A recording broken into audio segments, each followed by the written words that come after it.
በመጀመሪያም በአማራ ክልል እንደ አዲስ ያገረሸው ጦርነት ዛሬም ተባብሶ ቀጥሏል። በክልሉ የተለያዩ አካባቢዎች በከባድ መሳሪያዎች የታገዘ ውጊያ ተካሂዶ ከፍተኛ ሰብአዊና ወታደራዊ ጉዳት የደረሰ ሲሆን በተፈጸመ ድንገተኛ የደፈጣ ጥቃትም አንድ ወታደራዊ አዛዥ ሕይወታቸው እንዳለፈ ተገልጿል። ከሰሞኑ በክልሉ እየተደረገ ያለውን ጦርነት ተከትሎ ጥሩ አፈጻጸም አሳይቷል ተብለው በብልጽግናው ባለስልጣናት ወርቅ የተሸለሙት ኮሎኔልም ከነአጃቢዎቻቸው ሕይወታቸው እንዳለፈ ተሰምቷል። በክልሉ ትላንትናና ዛሬ በተለያዩ አካባቢዎች ውጊያዎች እየተደረጉ ሲሆን በጎንደር ዙሪያ ማክሰኝት ከተማ አቅራቢያ ከሰሞኑ ውጊያ ሲደረግበት እንደነበር የሚታወስ ሲሆን በዛሬው ዕለትም ከጧቱ 2 ሰዓት ጀምሮ ይህ ዘገባ እስከተጠናከረበት ሰዓት ድረስ ውጊያው እንደገና ገርሽቶ መቀጠሉ ተሰምቷል። የመንግስት ኃይሎችም ዲሽቃ፣ ሞርታርና ዙ 23 በአካባቢው ላይ በተደጋጋሚ እየተኮሱ ነው ያሉት የአካባቢው መረጃ ምንጮች፣ ሆኖም ስለደረሰው ጉዳት ዝርዝር መረጃዎችን ማግኘት እንዳልቻሉ ገልጸዋል።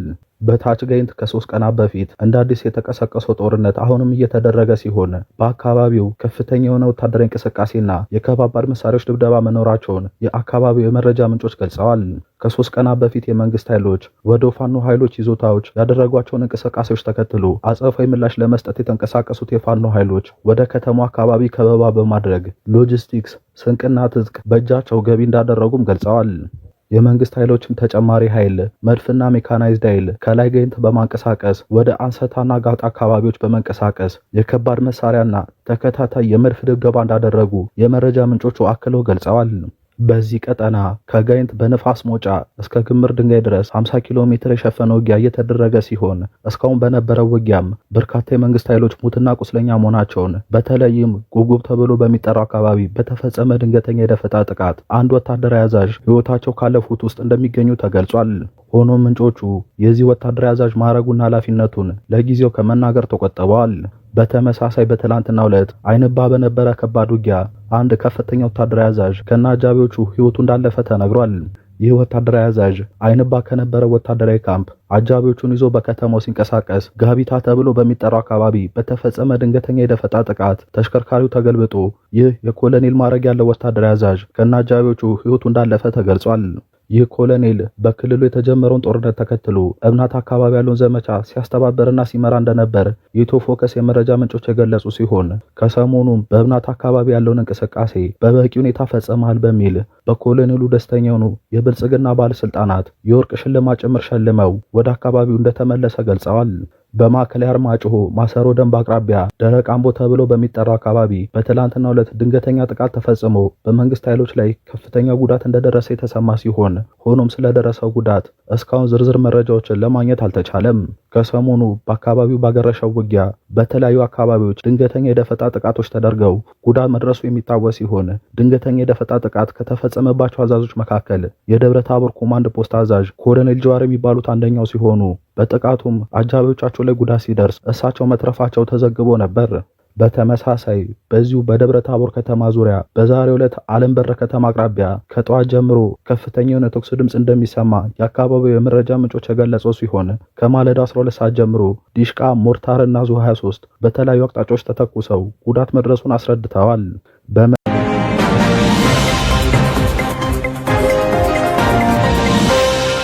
ተመልካቾቻችን አሁን የደረሰን ዜና አለ። በኢቢኤስ ቴሌቪዥን ቀርባ የደረሰባትን ጥቃት በገለጸችው የደምቢዶሎ ዩኒቨርሲቲ ተማሪ ብርቱካን ተመስገን በጠቅላይ ሚኒስትር ጽህፈት ቤት ትዕዛዝ ዶክመንተሪ ፊልም እየተዘጋጀባት መሆኑ ተገለጸ።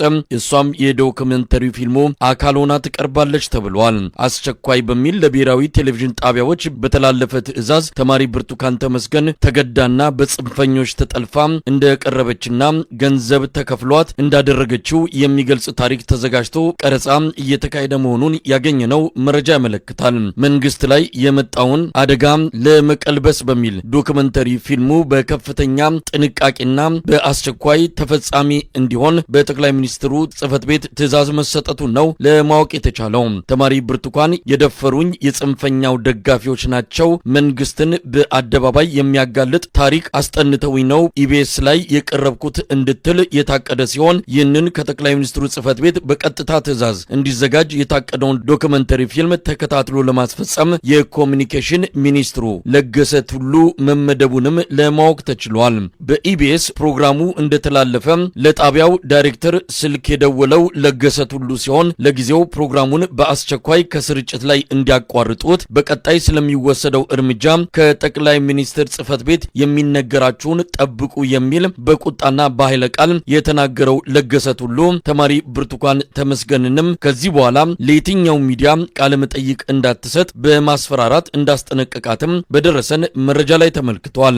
ለገሰ ቱሉ ዶክመንተሪው ፊልም በሚቀጥሉት 2 ቀናት ውስጥ ተጠናቆ በአስቸኳይ በሁሉም ቴሌቪዥን ጣቢያዎች እንዲተላለፍ መወሰኑን በመግለጽ ተማሪ ብርቱካን በአማራ ጽንፈኞች ጥቃቱ እንደተፈጸመባትና መንግስት እንደታደጋት የሚገልጽ ታሪክ ተዘጋጅቶ እንድታጠና እየተደረገች ነው። በአሁኑ ሰዓት በመንግስት የጸጥታ ኃይሎች የቅርብ ክትትል እየተደረገባት ያለችውና ከማንም ጋር እንዳትገናኝ ገደብ የተጣለባት ተማሪ ብርቱካን ተመስገን በከፍተኛ አፈና አስገዳጅ በሆነ የዶክመንተሪ ፊልም ውስጥ በመሪ ተዋናይነት እንድትቀርብ መደረጓን የኢትዮጵያ ሕዝብ እንዲያውቀው በሚል ጉዳዩ ያሳሰባቸው ወገኖች ለአንከር ሚዲያ መረጃውን አድርሰዋል። ለዚህ የዶክመንተሪ ፊልም ከወዲሁ ዝግጅቱ በከፍተኛ ፍጥነት እየተደረገ ሲሆን የደምቢዶሎ ዩኒቨርሲቲም የኔ ተማሪ አይደለችም፣ ይህን የሚያሳይ ምንም አይነት መረጃ የለም የሚል መግለጫ እንዲሰጥ ተደርጓል። የተማሪ ብርቱካንን የትምህርት ማስረጃና ሌሎች ዶክመንቶችን ከዩኒቨርሲቲው ማህደር ክፍል ውስጥ እንዲጠፋ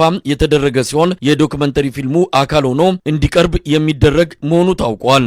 ደምቢዶሎ ዩኒቨርሲቲ የስም ማጥፋት ክስ እንደሚመሰርትና ኢቢኤስ ቴሌቪዥንም ውንጀላውን እንዲቀለብስ ማስጠንቀቁን ለማወቅ ተችሏል። ይህ በእንዲህ እንዳለም የተወሰኑ ባለሀብቶችና ታዋቂ ሰዎች ተማሪ ብርቱካን ተመስገን ወደ ባህር ዳር ሄዳ ድጋፍ እንዲደረግላት ለክልሉ ምክትል ፕሬዝዳንት ይርጋ ሲሳይ ጥያቄ አቅርበው ወደ ባህር ዳር ከመጣች ጽንፈኛው ይጠቀምባታል፣ አመጽም ሊቀጣጠል ይችላል የሚል ስጋት እንዳለው በመግለጽ ሲሳይ ይርጋ የባለሀብቶቹንና የታዋቂ ሰዎቹን ጥያቄ ውድቅ አድርጓል። ባለችበት እርዷት የሚል ምላሽ እንደሰጣቸው ነው ያገኘነው መረጃ የሚያመለክተው። ተማሪ ብርቱካን ከ5 ዓመት በፊት ታፍነው ወዴት እንደተወሰዱ ካልታወቁ 17 የደምቢዶሎ ዩኒቨርሲቲ ተማሪዎች አንዷ ስትሆን የአብይ አህመድ አገዛዝ ከመነሻው አንስቶ ጉዳዩን በማድበስበስና የሐሰት ችሎታ አቋቁሞ ንጹሃን ዜጎች ላይ ፍርድ እየሰጠ ከፍተኛ በደል ሲፈጽም መቆየቱ የሚታወቅ ነው። በመጨረሻም ወደ መድረክ መታም የደረሰባትን በተናገረችው ተማሪ ብርቱካን ላይ ከፍተኛ ወከባ ከመፈጸም ባለፈ ሐሰተኛ ዶክመንተሪ ፊልም እያዘጋጀ መሆኑን በመግለጽ የኢትዮጵያ ሕዝብ ፍርዱን እንዲሰጥ መረጃውን ያደረሱን ወገኖች ጥሪ አድርገዋል።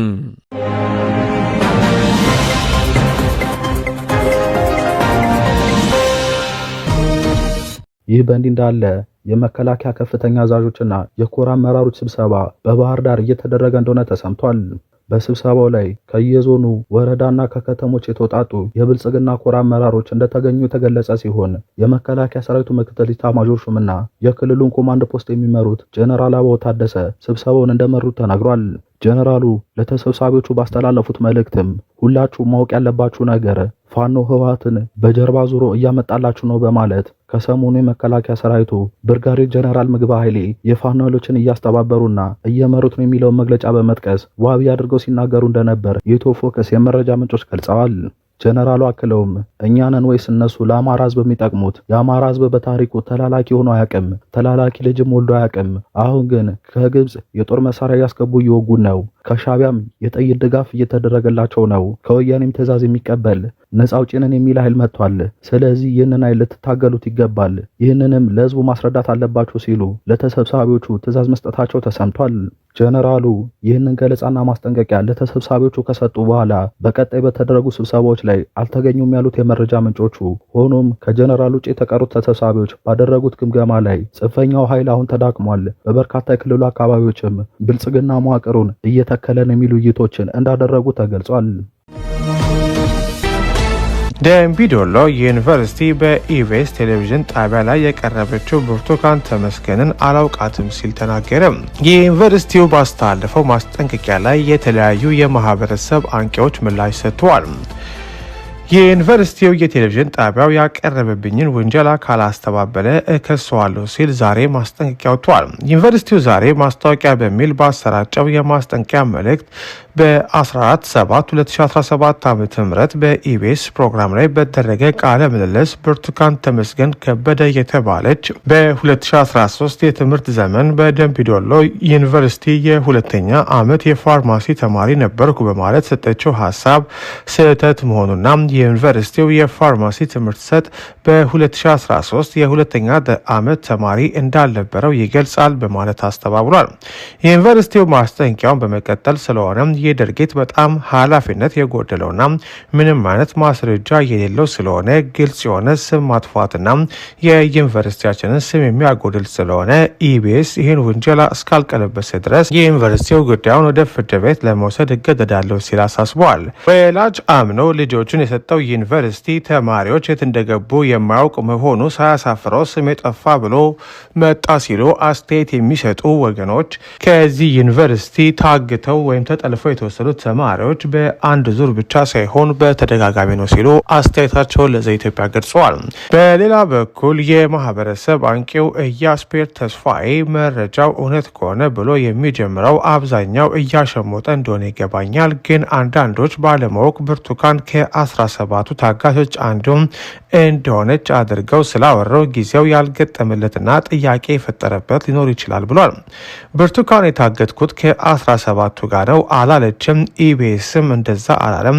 እንደውም 17ቱ በታገቱበት በ2019 ብርቱካን ገና የሃይስኩል ተማሪ ነበረች። ደምቢዶሎ ዩኒቨርሲቲ ግን እገታ የተፈጸመው በ2019 ብቻ ሳይሆን በተለያዩ ጊዜያት ነው። ከእነዚህም አንዱ እንደ ኢሮፓውያን አቆጣጠር በ2022 ነው። እንደ 2019 ማለትም እንደ አውሮፓውያን አቆጣጠር የ17ቱ ተማሪዎች ሰፊ አጀንዳ አይሆን እንጂ 2022 እገታ በዜና ተገልጾ ነበር። ግፍና ግፍን ፈጻሚን የማይጸየፍ ሁሉን እድል ቢያገኝ ግፍ ፈጻሚ ነው ሲል ተናግሯል። የማህበረሰብ አንቂው ጌታቸው ሽፈራው የአማራ ሰቆቃ ፍንትው ያለ እውነት ሆነው ሊደብቁት አልቻሉም። ጫካ ወስደው ከነ እውነታቸው ቀበር ናቸው ሲሉ እውነት ፈጦ ሲወጣ በአደባባይ ለሚሊዮኖች የደረሰው ወደ ማስጠፋፋት ሄዱም። ምክንያቱም ጫካ ላለ ታጣቂ አዝነው አይደለም፣ የህዝብ ግጭት ስለሚያስነሳ አይደለም፣ አስበው የሰሩት ወንጀል ስለሆነ ነው ብሏል። አክለውም አሁንም በየቀኑ ከአውራ ጎዳና ላይ ሙሉ ተሳፋሪ ጠልፈው የሚሰሩት ይህንኑ ነው። የሐሰት ተረክት ጎርሰው ቤተ መንግስት የገቡት የአገዛዙ አካላት በየቀኑ የሚደሰቱበት የእያንዳንዱ አማራ ስቃይ ነው። ለመደበቅ እየጣሩ ያሉት የአንድ ወቅት ክስተትን አይደለም እየሰሩት ያለ በቀጣይም በተለያየ መንገድ የሚሰሩትን ነው። ለመደበቅ እየጣሩ ያሉት የታገቱ ተማሪዎች ላይ የደረሰውን በደል አይደለም፣ አጠቃላይ በህዝብ ላይ ያቀዱትና የሰሩትን እየሰሩትን ያለ ነው። እየደበቁት ያለው የኦነግ ወተተ ጉዳይ አይደለም። ተስማምተው የሚሰሩት ጸረ አማራ የጋራ ዘመቻ ነው። ለመደበቅ እየሞከሩ ያሉት በጥላቻ ላይ የተመሰረተ ፍኖተ ካርታቸው ነው ሲል ገልጸዋል። ግን እውነት ነው፣ ለመደበቅ ቢጥሩት ድንገት አደባባይ ይወጣል። ያውም በራሳቸው ዩኒቨርሲቲ የሕክምና ተቋማት ህዝብ በስፋት በሚያየው ሚዲያ ሲል ተናግሯል። የግብጽ መንግስትና የሻዕቢያ መንግስት በቀይ ባህር አካባቢ የሚገኙ አገራት ከሀገራት ወይም ከባህር ባለቤቶች ህጋዊ ፈቃድ ውጭ የቀይ ባህር እንዳይጠቀሙ ስምምነት አደረጉ። ከትላንት በስቲያ የሻዕቢያ ውጭ ጉዳይ ሚኒስትር ዑስማን ሳልሕ ወደ ካይሮ በማቅናት ከግብጽ የውጭ ጉዳይ ሚኒስትር አብዱላቲ ባድር በመገናኘት ሁለቱም ባለስልጣናት ስለ ወቅታዊ ሁኔታዎችና ስለ ቀይ ባህር አንስተው መወያየታቸውና ስምምነት መፈራረማቸውን የግብጽ የዜና ማዕከላት እየዘገቡ ነው። የግብጽ መንግስት ቃል አቀባይ መሐመድ አልሻናዊ እንዳሉት በሱዳን እየተካሄደ ባለው የእርስ በርስ ጦርነት ወደ ሰላማዊ መንገድ ለማምጣትና በሀገራቱ በባህር ዳርቻና ጥያቄ ምክንያት ለሚነሱ ጥያቄዎች ሁለቱም ሀገራት ግብጽና ኤርትራ ለቀጣናዊ ደህንነትና ሰላም በትብብር እንደሚሰሩ ነው ስምምነት ላይ ደርሰው የተፈራረሙት ይላሉ። ሁለቱም ሀገራት በተለይ በባህር ዳርቻ አጠቃቀም ላይ ለመከላከልና ለመጠበቅ የተስማሙ እንደሆነ ነው የግብጽ ዜና የሚያትተው።